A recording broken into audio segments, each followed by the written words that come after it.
அனைவருக்கும் இனிய வணக்கங்கள். நம்ம போன வீடியோவில் பார்த்தீங்கன்னா மாடித்தோட்டம் க்ளீன் பண்ணதுக்கப்புறமா ஒரு சின்ன ஷார்ட் காமிக்கிறேன்னு சொல்லியிருந்தேன். அந்த மாதிரி நேற்று தான் கொஞ்சம் க்ளீன் பண்ணேன். இன்றைக்கி ஈவினிங் ஒரு 5 o'clockங்க பார்த்தீங்கன்னா அப்படியே மழை பெஞ்சதுக்கப்புறமா பாருங்கள், தண்ணியே இன்னும் ட்ரை ஆகலை. ஸோ க்ளீன் பண்ணதுக்கப்புறம் மழை பெஞ்சதுக்கப்புறம் இன்னும் கொஞ்சமே நல்லா ஃப்ரெஷ்ஷாக இருக்குது. க்ளீனாக இன்னும் சன்லைட் வந்ததுக்கப்புறமா நல்லா ட்ரை ஆகிட்டு மார்னிங் நாளைக்கு நல்லா இருக்கும்னு நினைக்கிறேன். இது மெயினாக எதுக்கு வந்தேன்னா, நல்லா ஃப்ரெஷ்ஷான லீவ்ஸ் இருக்குது, நிறைய வெஜிடபிள்ஸ் வந்து ஃப்ரெஷ்ஷாகவுமே இருக்குங்க. நம்ம மழைக்காக ஒரு பார்க்கும்போது ரொம்ப ஃப்ரெஷ்ஷாக இருக்கும் இல்லைங்களா, அதுக்காக தான் வந்தது. இந்த மழை தண்ணி பட்ட உடனே பார்த்திங்கன்னா இலையில இருந்த அந்த டிசீஸ் எல்லாமே நல்லா போயிட்டு ஃப்ரெஷ்ஷாக காமிக்குது. அதே மாதிரி நிறைய பிஞ்சு வச்சுருக்கு பாருங்கள். ஸ்டார்டிங்கில் நான் இதுலேருந்து ஒரு பிஞ்சு கூட வராதான்ற மாதிரி ஆயிடுச்சு பெரிய செடி. அதுக்கப்புறம் நான் ட்ரிம் பண்ணி விட்டதுக்கப்புறமா மழை பெஞ்சதுக்கப்புறம் பாருங்களேன், எவ்வளோ அப்படியே பிஞ்சு கொத்த வைக்க ஆரம்பிச்சிட்டாங்க பாருங்கள். பார்க்கவே ரொம்ப சூப்பராக இருக்குது. ஸோ நம்ம என்ன தான் தண்ணி ஊற்றினாலும் நாங்கள் மழை பெஞ்சதுக்கப்புறமா தான் எங்களோட க்ரோத்தை காமிப்போம் அப்படின்ற மாதிரி இருக்குது. பூவுமே அழகாக வச்சுருக்கு, அதை பிஞ்சுமே நல்லா சூப்பராக இருக்குங்க. ஒரு செடி மட்டும் இல்லை, எல்லா கத்திரி செடியிலுமே அந்த மாதிரி தான் நல்லா பாருங்கள், அழகாக கலராக சூப்பராக இருக்குது பார்க்கவே.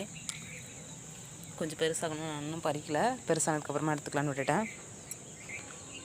அப்புறமா பார்த்திக்கிட்டிங்கன்னா நம்மளுடைய மிளகாய் செடியுமே அதே மாதிரி பாருங்கள், நல்லா கொத்தாக காய் பிடிச்சிருக்கு. நிறைய வந்து இதிலேருந்து கொஞ்சம் பெரிய சைஸில் முத்தினது எல்லாமே எடுத்தாச்சு. திரும்பவும் இப்போ பூ வச்சு மறுபடியும் பிஞ்சு வச்சுருக்குங்க. இதில் வந்து 2 வெரைட்டி ரொம்ப டார்க் க்ரீனில் ஒன்று இருந்தது, அது சுத்தமாக வந்து காரம் ரொம்ப கம்மியாக இருக்குது.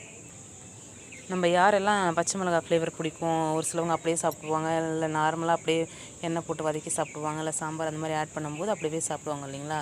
ஸோ அந்த மாதிரி ஆட் பண்ணும்போது நம்ம எக்ஸ்ட்ரா நிறைய போட்டுக்கலாம். இந்த மாதிரி இருக்க ஒரு 4 பிளான்ட்டில் தாங்க இவ்வளோ டார்க்காக பார்க்குறதுக்கு எவ்வளோ பெரிய சைஸில் இருக்குது, நல்லா காரம் இருக்கும் போல் அப்படின்னு பார்த்தா இல்லைங்க, ஆஃப் அளவு கூட காரம் இல்லை, அந்த அளவுக்கு நல்லா க்ரோத் இருக்கு. ஆனால் நல்லா பிளான்ட்டு சூப்பராக இருக்குது, ரொம்ப லாங்காகவுமே வளர்ந்துருக்குங்க இந்த மிளகாய் எல்லாமே. நெக்ஸ்ட்டு ஆஸ் யூஷுவல் இது வந்து ஒரு தண்டுக்கீரையோட ஒரே ஒரு சீடுக்காக வந்து ஒரே ஒரு செடி அப்படியே விட்டுட்டாச்சு. லாஸ்ட் டைம் நிறைய சீட் கலெக்ட் பண்ணிட்டு இருந்தேன், இந்த டைம் வந்து சரி இதுலேருந்து கலெக்ட் பண்ணிக்கலாம் அப்படின்ற மாதிரி விட்டு வச்சுருக்காங்க. இது வந்து சிறுகீரைக்காக விட்ட பாருங்கள், விதைக்காக விட்ட செடி தான், இதுக்குள்ளே தான் இருக்கும். நான் ஆல்ரெடி காமிச்சிருப்பேன் உங்களுக்கு, வீடியோஸ்லலாம் பார்த்துருப்பீங்க. மழையினால் இன்னும் ட்ரை ஆகலை, இல்லைனா ட்ரை ஆகிட்டு இன்னொரு நம்ம பிளாக் கலர் சீட் எடுத்து ரீயூஸ் பண்ண ஸ்டார்ட் பண்ணியிருந்துருக்கலாம். இப்போ சன்லைட் ஒரு 2 டேஸ்க்கு வந்ததுக்கப்புறமா தான் அந்த ப்ராசஸ் பண்ணணுங்க, அதனால அப்படியே இருக்கட்டும். இந்த கத்திரி செடி வந்து ஒரு 4 நாளைக்கு முன்னாடி வந்து ட்ரிம் பண்ணி விட்டேன். நல்லா மழையினால் பாருங்களேன் எவ்வளோ சூப்பராக அப்படியே க்ரோத் ஆகிட்டு உடனே பார்த்திங்கன்னா பாருங்கள் பூ வைக்க ஆரம்பிச்சிச்சு பாருங்கள். ஸோ இதான் இதோட ஸ்பெஷாலிட்டி என்னென்னா, நம்ம எவ்வளோ பெருசாக வளர வரைக்கும் எப்போ காய் வைக்கும் அப்படின்னு பார்த்துட்ருப்போம். ஆனால் பார்த்திங்கன்னா இந்த மாதிரி ட்ரிம் பண்ணி விடும்போது அந்த புது இலை வந்தோடனே உடனே வந்து பூ வைக்க ஆரம்பிச்சிடுது.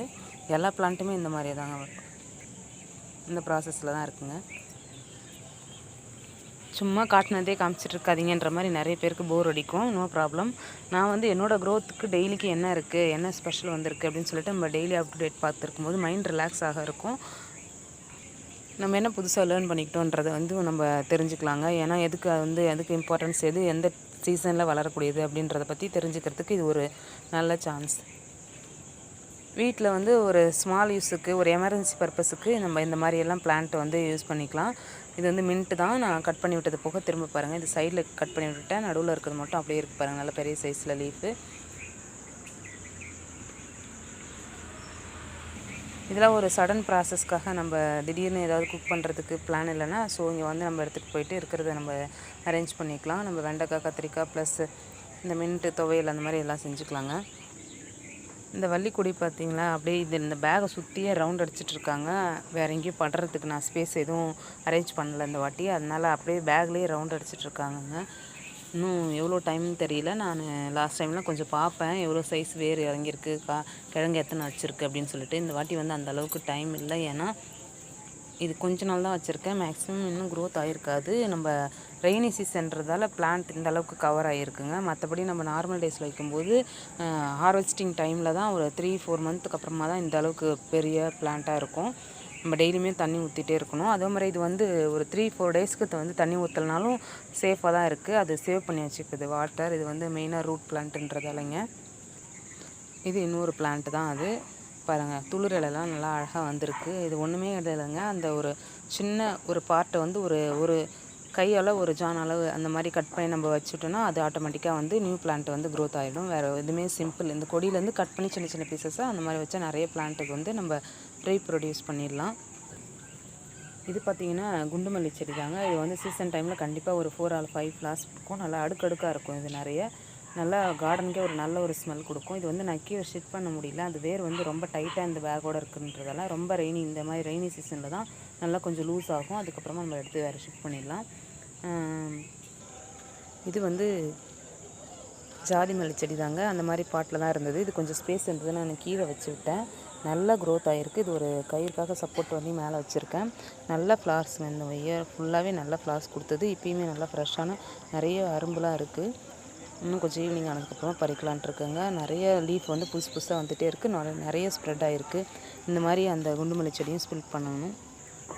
அண்டு நம்மளுடைய last and final plant as usual வெத்தலைவள்ளி கொடி. இது வந்து ஒரு நியூவான ஒரு க்ரோத் போயிட்டுருக்கு. அது மட்டும் நான் உங்களுக்கு காமிச்சிட்றேங்க. பாருங்கள், பார்த்தீங்களா? துளிரையில் லைட்டாக கலர் ஷேட் ஆகிருக்கு. பார்த்துங்க, டார்க் க்ரீன் ஆகலை, லைட்டாக ஒரு மாதிரி பிங்கிஷ் ப்ளஸ் எல்லோயிஷாக இருக்கும் இந்த கலரு. அப்படியே க்ரோத் ஆகிட்டு அப்படியே ஸ்ப்ரெட் ஆகிட்டே இருக்குங்க. இது வந்து ஒரு பாசிட்டிவ் வைப் தான். ஏன்னா பார்க்குறப்பெல்லாம் ஃப்ரெஷ் லீவ்ஸ் எப்பயுமே இருந்துகிட்டே இருக்கும். நம்ம நிறைய சப்போர்ட் கொடுத்தோன்னா நிறைய ஸ்ப்ரெட் ஆகிட்ருக்கும். கிழங்குமே பார்த்திங்கன்னா டேஸ்ட் வைஸ் சூப்பராக இருக்கும். நிறைய ப்ராசஸ். இது மெயினாக பைல்ஸ் ப்ராப்ளத்துக்கு க்யூர் ஆகக்கூடிய ஒரு ரூட் வெஜிடபிள் தாங்க இது. அவ்வளோதான் ஃப்ரெண்ட்ஸ். நான் ஜஸ்ட்டு மழை பெஞ்சதுக்கப்புறமா நேற்று க்ளீன் பண்ணதுக்கப்புறம் மாடி தோட்டம் எப்படி இருக்குன்னு பார்க்கலான்னு தான் வந்தேன். கொஞ்சம் நல்லாவே இருக்குது. இங்கே பக்கத்தில் இருக்கிற இது வந்து அதாவது தேக்கு மரம் தான் ஃபுல்லாகவே. இது வந்து இந்த சீசன் தான் நல்லா பூ வச்சுட்டு இந்த காய் எல்லாமே பிடிக்க ஆரம்பிக்குது. அப்புறமா கீழே விழுந்துடும். இதோடைய ப்ராசஸ் தான். நான் க்ளீன் பண்ண வேண்டியது எல்லாமே இங்கேருந்து கீழே கொட்டுறது தான். ஓகே, இன்னொரு வீடியோவில் சந்திக்கிறேன். தேங்க்யூ ஃபார் வாட்சிங்.